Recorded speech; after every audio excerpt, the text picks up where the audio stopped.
के युवाओं को लाखों की संख्या में बुलाना मेरी जिम्मेदारी है। और मैं चाहता हूं कि एक बार इस कोर्ट को, सुप्रीम कोर्ट को बढ़िया तरीके से घेर कर इससे पूछा जाए कि जो तुम्हारे इंटरेस्ट के फैसले होते हैं उनको तुम रातों रात लागू करा देते हो, और जो गरीबों के हक के फैसले होते हैं उनको लागू कराने के लिए सुप्रीम कोर्ट क्यों सोया रहता है। सवाल, जब भी वैकेंसी निकलेगी ही नहीं और भर्ती होगी ही नहीं तो SC, ST और OBC का आरक्षण मिलेगा कैसे और लोगों को रोजगार मिलेगा कैसे। बाबा साहब के संविधान से एक वर्ग सिर्फ इसलिए चिढ़ता है कि उसमें आरक्षण का प्रावधान दिया गया था और कोई बहुत सारे कारण नहीं है। पूरे देश के बहुत सारे संगठन संविधान बचाओ रैली, संविधान बचाओ आंदोलन, तमाम तरीके की चीजें कर रहे हैं, लेकिन संविधान कहां है, किस स्थिति में है।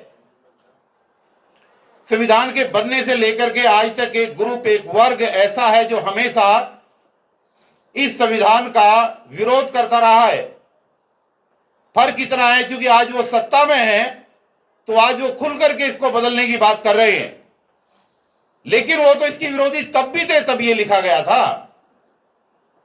लेकिन आज संविधान है कहां, कितना % पे है, ये एक बहुत गंभीर विषय है। 2047 में देश आजादी का सभी वर्षगांठ मना रहा होगा। 2047 के समय बाबा साहब के संविधान की क्या स्थिति होगी, इसके ऊपर भी हमें विचार करना चाहिए। बाबा साहब के संविधान से एक वर्ग सिर्फ इसलिए चिढ़ता है कि उसमें आरक्षण का प्रावधान दिया गया था और कोई बहुत सारे कारण नहीं है। आज आरक्षण कहां है, इसका आइडिया आप इसी बात से लगा सकते हैं कि राज्य सरकार और केंद्र सरकार के अंदर 1995 की रिपोर्ट के आधार पर 40 लाख कर्मचारी आरक्षण के तहत कार्यरत थे, और आज की रिपोर्ट यह कहती है कि 40 लाख कर्मचारियों में से मात्र 18 लाख कर्मचारी आज हैं, बाकी या तो रिटायर हो चुके हैं या फिर भर्ती बंद होने की वजह से आगे भर्तियां खत्म हो गई हैं। अब आप सोचिए कि जिस संविधान, जिस आरक्षण की वजह से इतना बड़ा बवाल हो रहा है, अगर यह गिरावट की रफ्तार यही रही तो 2047 के भारत में बाबा साहब के संविधान के आरक्षण की व्यवस्था यह होगी कि इस देश के अंदर काम करने वाले कर्मचारियों और अधिकारियों की संख्या 0 पर आ चुकी होगी, क्योंकि नौकरियां बंद हो चुकी है। गरीब लोग ग्रुप डी की नौकरी में आ जाया करते थे, वहां पर पूरी तरीके से सरकार ने बैन लगा दिया है, पार्लियामेंट के अंदर कानून पास करके कि ग्रुप डी की भर्ती नहीं होगी, सिर्फ आउटसोर्सिंग होगा। और उसके अलावा जो ग्रुप है वहां के हालात ये हैं कि ना वैकेंसी निकलेगी, और जब वैकेंसी निकलेगी ना रहेगा बांस और ना बजेगी बांसुरी। जब भी वैकेंसी निकलेगी ही नहीं और भर्ती होगी ही नहीं तो SC, ST और OBC का आरक्षण मिलेगा कैसे और लोगों को रोजगार मिलेगा कैसे। ये बहुत गंभीर विषय है साथियों। और अपनी बात को ज्यादा लंबा ना कहते हुए, क्योंकि बहुत सारे वक्ता है, बल्लाज मलिक साहब, आप समय समय पर लोगों को जगाते रहते हो, सेमिनार करते रहते हो, और आप एक प्रखर वक्ता, अधिवक्ता हो सुप्रीम कोर्ट के। सबसे पहले तो इस सुप्रीम कोर्ट की गुंडागर्दी को खत्म करने का कोई रास्ता निकालिए। कितना ही बड़ा आंदोलन हो, कितना ही बड़ा देश की जनता सड़क पर आई हुई हो, लेकिन बैठा हुआ जज एक लाइन के अंदर पूरे आंदोलन को कुचल कर रख देता है, और उस लाइन के आधार पर पुलिस लठ लेकर के पहुंच जाती है, और लोगों को तितर बितर करने में 1 मिनट नहीं लगती कि कोर्ट का ऑर्डर है, कोर्ट का ऑर्डर है, कोर्ट का ऑर्डर है।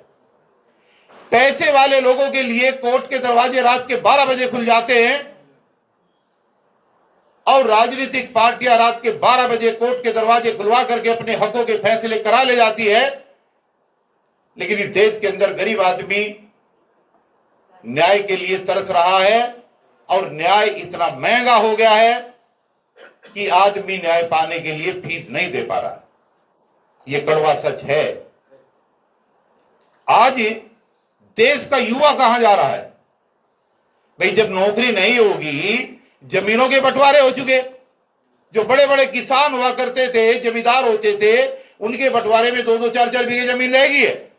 जमीन है नहीं, रोजगार है नहीं, जिंदा रहना जरूरी है, तो युवा कहां जाएगा पढ़ लिख करके? या तो चोर बनेगा, या डकैत बनेगा, या चाकू चूरेबाज बनेगा, या फिर कच्ची प्राइवेट नौकरी करने के लिए मजबूर होगा। आज आउटसोर्सिंग की प्राइवेट नौकरी के अंदर मात्र 15,000, 16,000 रुपए उन बच्चों को मिल रहे हैं जिन्होंने बीए, एमए, एमएससी, बीएससी की हुई है। इवन बीटेक और एमबीबीएस किए हुए बच्चे भी आउटसोर्सिंग पर लगने के लिए आज मजबूर हैं, क्योंकि सरकारी जॉब है नहीं। अब आप ये बताएं कि उन गरीब लोगों की, उन युवाओं की जिन्हें देश का भविष्य कहा जाता है, युवा को, उनकी लड़ाई को कौन लड़ेगा? बल्लाज मलिक साहब, इसके ऊपर विचार करिएगा। मेरा कहना यह है, ठेकेदारी हटाओ राष्ट्रीय संयुक्त मोर्चा के बैनर के नीचे कम से कम 50,000 युवाओं की छुटी हुई नौकरी को मैंने दोबारा बहाल कराया है। और पूरे देश के अंदर आज युवा इस बात के लिए देख रहा है कि जिस सुप्रीम कोर्ट ने एक नहीं 10 बार ये ऑर्डर कर दिया कि समान कार्य का समान वेतन लागू करो, जिस सुप्रीम कोर्ट ने 10 बार ये कहा कि 240 दिन की ड्यूटी पूरी होने के बाद उनको पक्का होना चाहिए, और सरकार, किसी भी सरकार से, किसी भी पार्टी की सरकार हो, वो केंद्र की हो या राज्य की हो, कोई भी इस पर ध्यान देने के लिए तैयार नहीं है। एक तरीके के काम करने वाले लोगों को, एक आदमी को 50,000, 60,000 रुपए तनख्वाह मिल रही है और दूसरे को मात्र 15,000 मिल रही है। ये जो है समानता का अधिकार है, जब तक इनको बहाल नहीं करोगे, जब तक बाबा साहब के संविधान और उसकी प्रासंगिकता मेरे ख्याल से तो पूरी नहीं होगी। इसलिए मेरा आपसे आग्रह है कि आप इसको लीड करिए, ऐसे इसको करें। पूरे देश के युवाओं को लाखों की संख्या में बुलाना मेरी जिम्मेदारी है, और मैं चाहता हूं कि एक बार इस कोर्ट को, सुप्रीम कोर्ट को बढ़िया तरीके से घेर कर इससे पूछा जाए कि जो तुम्हारे टेस्ट के फैसले होते हैं उनको तुम रातों रात लागू करा देते हो, और जो गरीबों के हक के फैसले होते हैं उनको लागू कराने के लिए सुप्रीम कोर्ट क्यों सोया रहता है? समान कार्य का समान वेतन युवाओं के लिए देश के अंदर आज तक क्यों लागू नहीं हुआ? और 240 की हाजिरी के बाद जो रेगुलाइजेशन होना चाहिए कच्चे कर्मचारियों का, 30-30 साल लोगों को रखते हुए हो गए, वहां पर ये काम क्यों नहीं हुआ? इन कामों को आप कराइएगा, हम आपका सोशली साथ देंगे, और आप जो है न्यायिक रूप से आप इसमें हमारी मदद करिएगा। पूरे देश का युवा, उसकी जाति धर्म कोई भी हो, इससे कोई मतलब नहीं है। बेरोजगार है, सारे युवा आज इस बात के लिए चिंतित है, देख रहे हैं कि कौन हमारी लड़ाई लड़ेगा। उनकी मजबूरी है कि अगर वो अपनी लड़ाई लड़ते हैं, अगर अपनी लड़ाई लड़ने के लिए वो अपना मुंह खोलते हैं, तो कच्ची नौकरी होने के बाद उनको अगले दिन कह दिया जाता है तू बहुत बड़ा लीडर बन रहा है, कल से ड्यूटी पे मत आना। तो ऐसे हालात में बहुत नाजुक हो रहे हैं। इस कि बाबा साहब को हमारे बीच से गए हुए 70 वर्ष हो चुके हैं,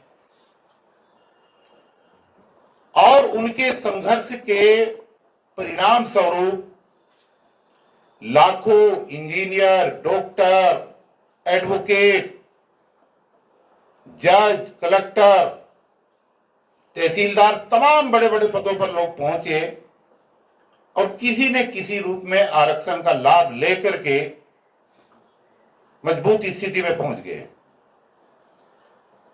लेकिन क्या कोई सेमिनार इस देश के अंदर ऐसा होता है जब आदमी खुद अपनी विवेचना करे कि इन 70 वर्षों के अंदर बाबा साहब के मिशन को आगे बढ़ाने के लिए मैंने स्वयं क्या किया? भाई मुझे भी तो जवाब देना चाहिए कि मेरी क्या जिम्मेदारी थी।